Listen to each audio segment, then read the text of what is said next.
झारखंड में जेपीएससी और जेएसएससी परीक्षाओं में कथित पेपर लीक और धांधली के विरोध में रांची में छात्रों के जारी आंदोलन के समर्थन में मंगलवार को झारखंड लोकतांत्रिक क्रांतिकारी मोर्चा ने धनबाद के मैमको मोड़ स्थित शहीद मनिंद्रनाथ मंडल की प्रतिमा के समीप एक दिवसीय धरना प्रदर्शन किया। धरना में मुख्य रूप से डुमरी विधायक जयराम महतो शामिल हुए।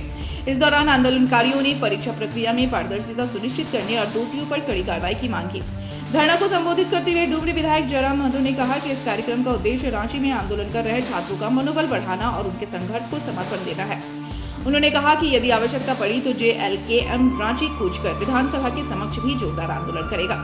जयराम महतो ने आरोप लगाया कि राज्य की जांच एजेंसी सीआईडी अपनी विश्वसनीयता खो चुकी है, इसलिए पूरे मामले की जांच सीबीआई से कराई जानी चाहिए।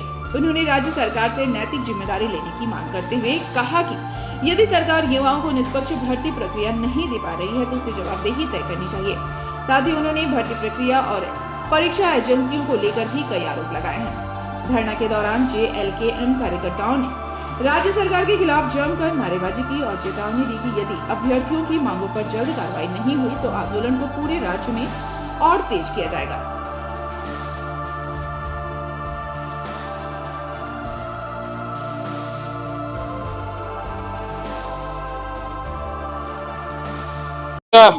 झारखंड राज्य में जो प्रोटेस्ट राजधानी में चल रहा है, उसी प्रोटेस्ट को समर्थन देने के लिए हम लोगों ने अपने पार्टी संगठन के बैनर तले झारखंड राज्य के 24 जिलों में एक दिवसीय महाधरना का कार्यक्रम किया है।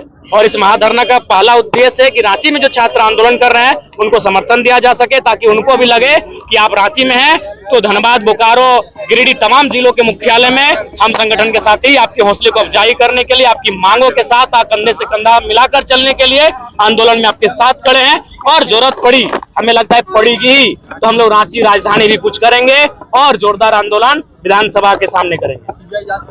बिल्कुल भैया, सीबीआई जांच होनी ही चाहिए, क्योंकि इस राज्य सरकार के अधीनस्थ जो सीआईडी की संस्था है वो धीरे धीरे अपनी विश्वसनीयता को खो रही है।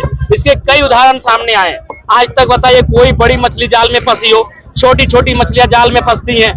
तो ऐसे में राज्य के एक एक व्यक्ति का जो सीआईडी की संस्था है उससे विश्वास कहीं ना कहीं कम हो रहा है। ऐसे में पूरा राज्य एक स्वर में कहता है कि राज्य के जितने भी मामले हैं, परीक्षा पेपर लीक के मामले, परीक्षाओं में गड़बड़ी के मामले, उनमें सीबीआई की जांच हो।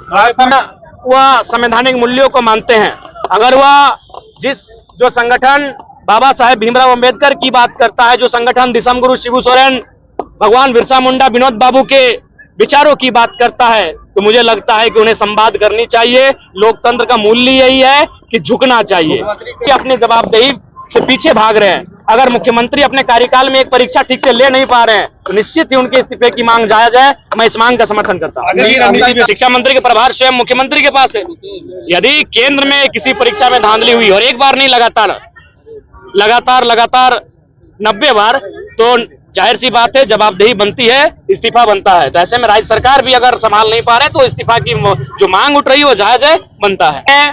बीजेपी बैकफुट पर थी, झारखंड में जेएमएम कांग्रेस बैकफुट पर है, पर बिक रही है। और जिन अभी एजेंसी आप टीडीपीएल की बात की है, टीडीपीएल शायद सुनने में आया है कि हरियाणा और राजस्थान के एक ऑनर है। इसीलिए देखिए आप हरियाणा की काफी संख्या में बच्चे हो गए। देखिए पड़ोसी राज्य हमारा बंगाल है, बिहार है, उत्तर प्रदेश है, ये सटे हुए हैं। खासकर बिहार और बंगाल से हमारी एक बहुत बड़ी सीमा साझा होती है उत्तर उड़ीसा से।